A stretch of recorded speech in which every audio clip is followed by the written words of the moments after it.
Welcome back, gamer guys and gamer girls, to another episode of D&D Brothers, and this is our weekly summary, DM perspective and player perspective on some things that happened in our actual campaign that we are running once a week. So I'll let my co-host, who is going to give us a little bit of an idea of what exactly was the situations, and then we'll discuss how the player perspective was on it and the DM's perspective. Sounds good. So in our campaign, we are currently running Storm King's Thunder, one of the official Wizards of the Coast campaigns. And in this scenario, the party is looking for one of the giant artifacts, and they have ended up at the Great Worm Cavern in the Spine of the World Mountains. Now, approaching this cavern, they realize that there are sentries on duty protecting the Spirit Mound and this cavern from intruders. And our bard decides that he's going to be the spokesperson for our group, and mounting up on our flying carpet, he decides to rise to the 70-foot precipice where the guards are standing sentry, and address them in a cheery, fun way in common, only to discover that the barbarians don't actually speak common. They speak their own language, which is not commonly known in the Forgotten Realms, and ultimately combat ensues, right? I mean, you've got an unknown stranger approaching you on a flying carpet, spouting nonsense at you, and he takes an attack round on him. So, I mean, it wasn't exactly how I foresaw it going when I wrote out the storyline and stuff like that. But I'm curious to find out now, how were you taken back, or how did you find the experience of our bard approaching in this manner? I thought he was a fucking idiot. I'm walking down, like, as my barbarian, watching the bard fly over my head, I guess, on this magic carpet, going like, let me take care of this. I will speak with them. And I was like, what's the pitch for, can we raise your ancestors' graves? You know, like what's the presentation, you know? Like, I realize in D&D you roll a die and you can convince people of stuff, but I was curious, like, what even, let's assume they can speak the language. Like, what is your intention to convince them to be like, yeah, look, we're just here for grave inspection. We're just making sure everything's up to snuff. I realize that we're not the same species of you. You know what? The notification probably just got lost. That's it. From your tribe's nomadic nature to your one set location. But it's on the way. I'm sure. Just let us in, kind of thing. You know? So I wasn't really sure what his pitch was going to be, but he was super confident. But my personal favorite part was that, like, he couldn't speak the language, right? So he wasn't going to be able to communicate with them one way or the other. But he got fucking pissed. Oh, he did. Like, he was mad. Yeah. He was like, well, what's the point of being a bard if I can't talk to anybody? And I was like, you can talk to whoever you want. As long as you speak the language, you know, you can be the most diplomatic motherfucker on the planet. But if you go to China and try and negotiate in English, well, China maybe in English you can do it, but like, you know, but I'm saying, you know, you go to a different country and you just walk up to somebody who's on guard duty and start talking to them, trying to get past them, like, you're gonna get, like, in trouble. Like, that's, like, hands down the situation, right? Yeah, he really did get angry too. The worst part is he did a history check beforehand to be like, what do I know about the Youthguard barbarians? And you told him they're aggressive, you know, they're nomadic, all of these things, and he's like, talking is the solution. And I was blown away. I was like, you know what? This is one of those cases of, touch the stove, it's hot, you'll probably learn not to touch the stove anymore. You know, I'm not going to stop you from going and talking to the Uthgard bards. Then what does he do? He decides he wants to convince all of you that these guys are hostile. Well, yeah, because he's mad at them for attacking him. He wants them to kill him. So basically what happens is, after this, he's so mad about the barbarians having attacked him when he went up to negotiate stealing from their ancestors, he now convinces the party through his performance checks and stuff like that, because that's his character is built around being able to do that the barbarians who can't speak our language are trying to plot against us and escape. But it's like women and children that are like visiting the graves of their ancestors. And he's convinced us that these women and children and old people are planning to run back to get reinforcements to kill us.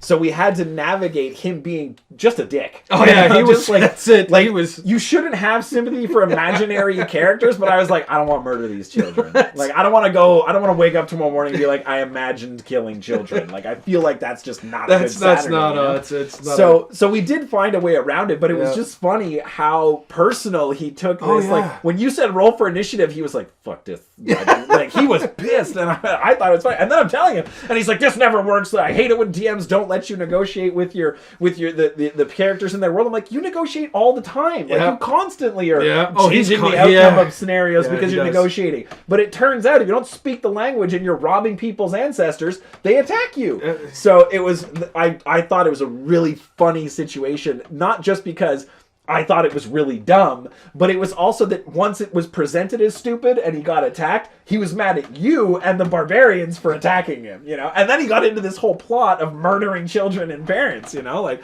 I mean, thankfully we didn't end up doing that, but... No, that's it. And I mean, you know, as the DM running that experience and stuff like that and reacting to his, it was funny, but also there was a difficulty as well that I experienced because I could sense how angry he was, obviously, you know, because we weren't playing in person, we were playing online.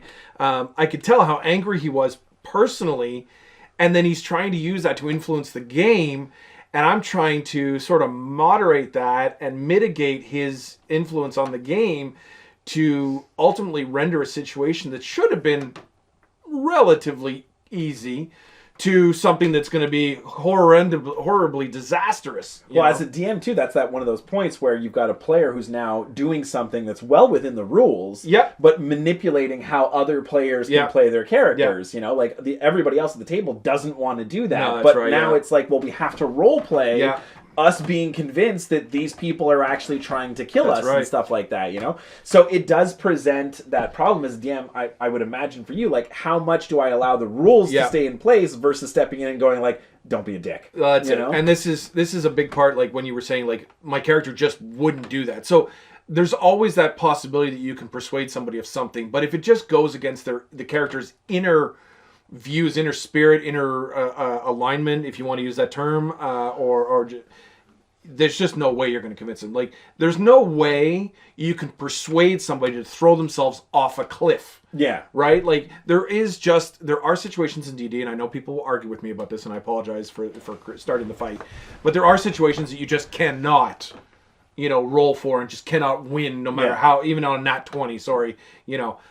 So this is one of those situations where, you know, like, for example, your barbarian isn't prone to a whole outright slaughter of innocents, right? Like, as much as you play the barbarian role, your barbarian is not aligned that way. That's not, the character isn't developed that way. It's not built that way. So I'm sorry, no matter how good a persuasion the bard sells, you know, you're still going to look on him, especially in that situation, you're going to look on him like a snake oil salesman, right? Yeah. He's going to be a slimy salesman trying to pitch this idea. Even though, again, within the rules, he's 100% right that he can convince my character that this is a threat. Now, basically how I was able to roleplay around that to a certain degree was just to say that though I believed him, my actions towards I said, well, I don't view these people as a threat one way or the other. By the time they can go and get reinforcements, we're going to be gone.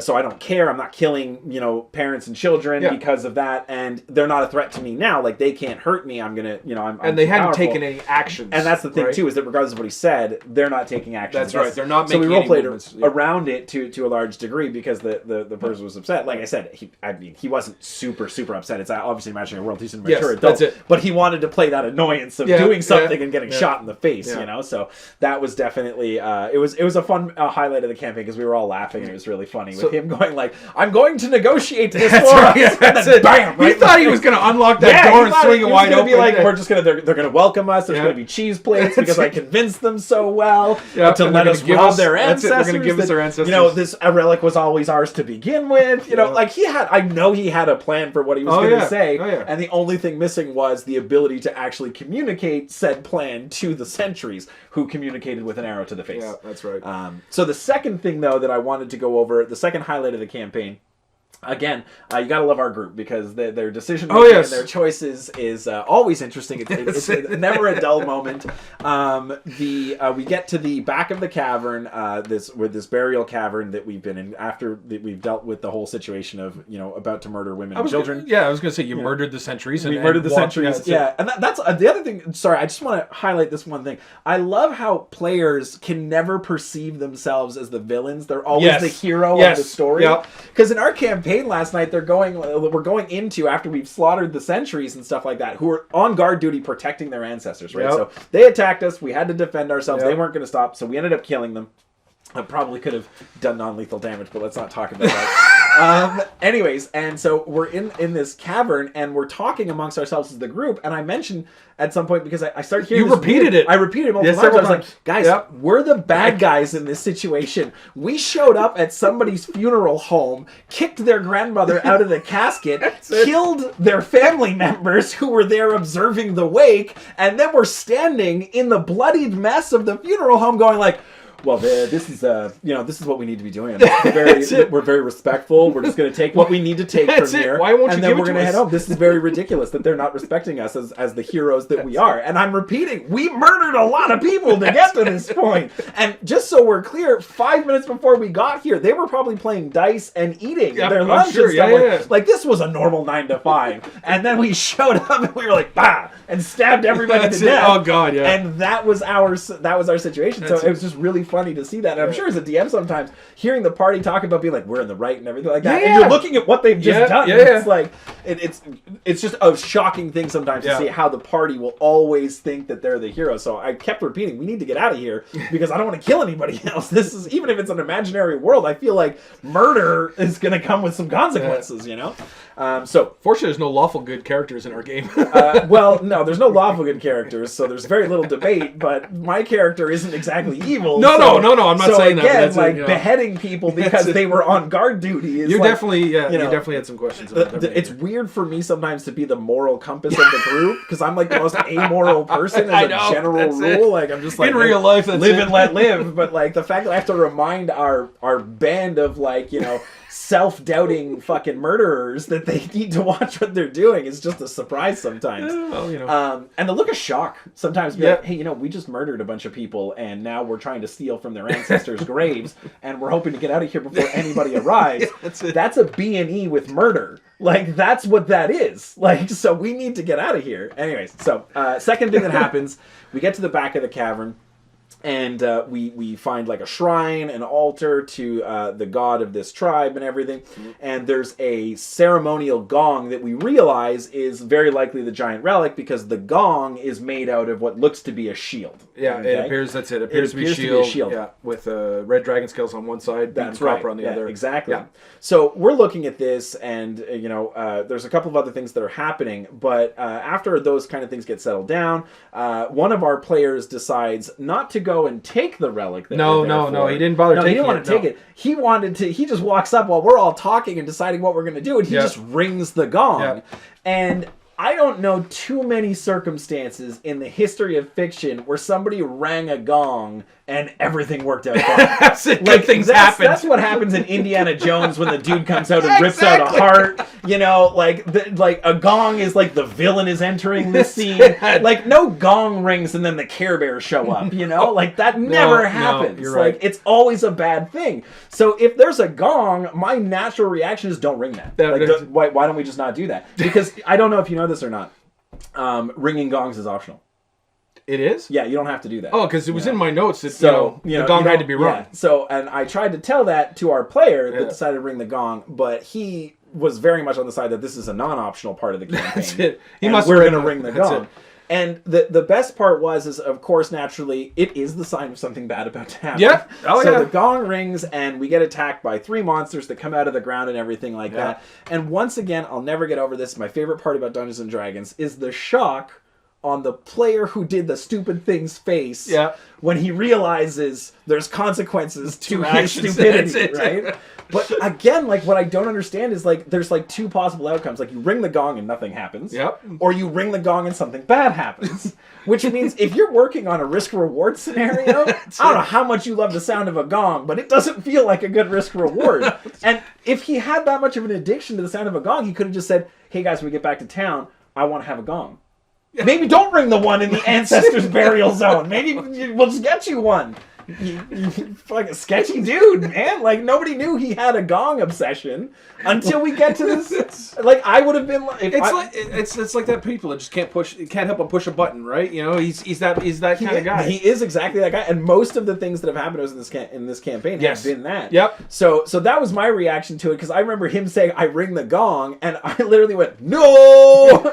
And Jamie, of course, is like, "Well, no, he said he's doing it, and you can't stop him from doing that." And I was like, "No, because it's online. Otherwise, I'd have hit him with a chair. That's right, in you person. Know? Like, in person, it'd be like, stop it. But the number of times I have to go, no, to something he's doing is staggering. Like, he does tend to lead you guys down the path of greater resistance. it's just, well, I mean, hey, look, we got extra XP out of it. Yeah, you did. That's it. I'll give him that. We have to kill more stuff because he's there. Yeah. So that's my perspective as a player on ringing the gong. DM perspective. Was that expected? Did you think that was going to happen? What did you think when it did happen? Well, okay, so look, I mean, it's part of the storyline, right? Obviously, it's written into the encounter and stuff like that, and when you guys enter there, it is there, and there is specifically a part that says, if the player rings the gong, punish them, basically, is what it says. In brackets, ridiculous decisions get punished. Poor decision, deal the damage.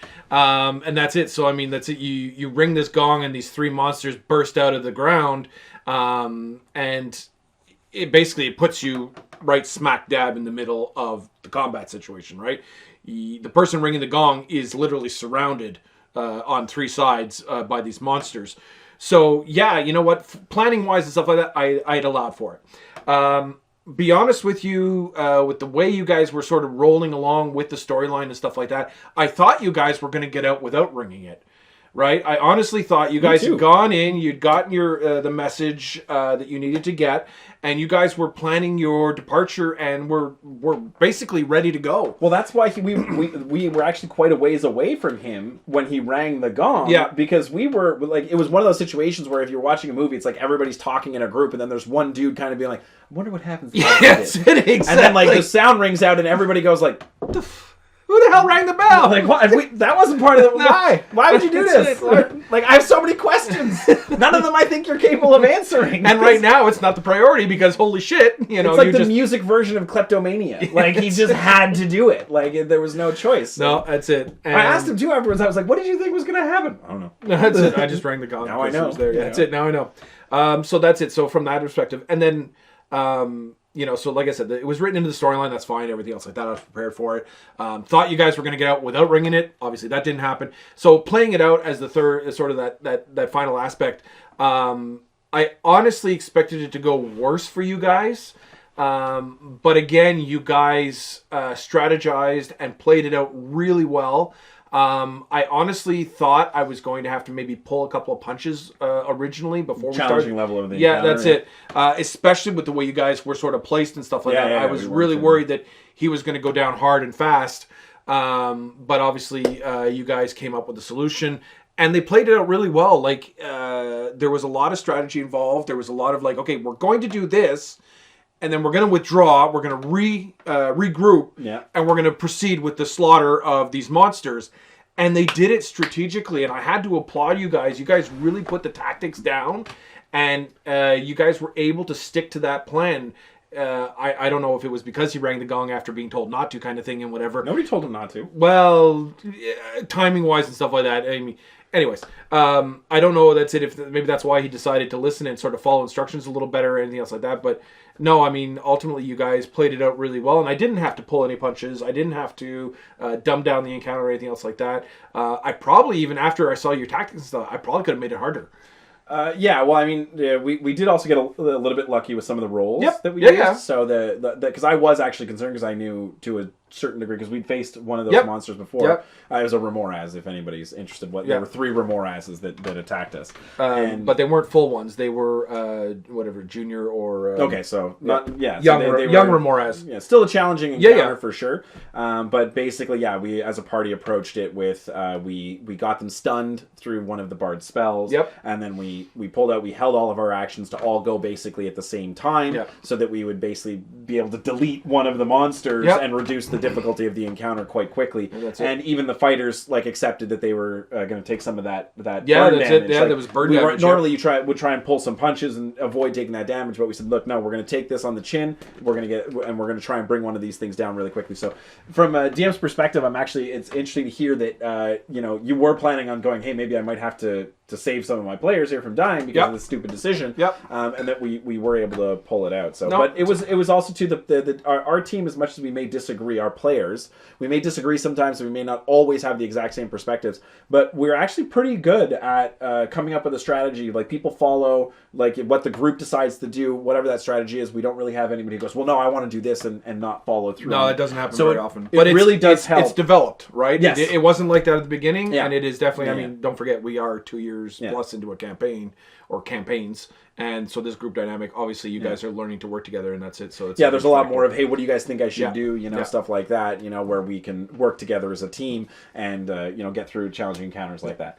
All right. Well, thank you so much for coming and checking out our weekly update on what's going on in our campaign. If you have any questions about the specifics of our campaign or something you want a little bit more detail on, feel free to leave that in the comment section below.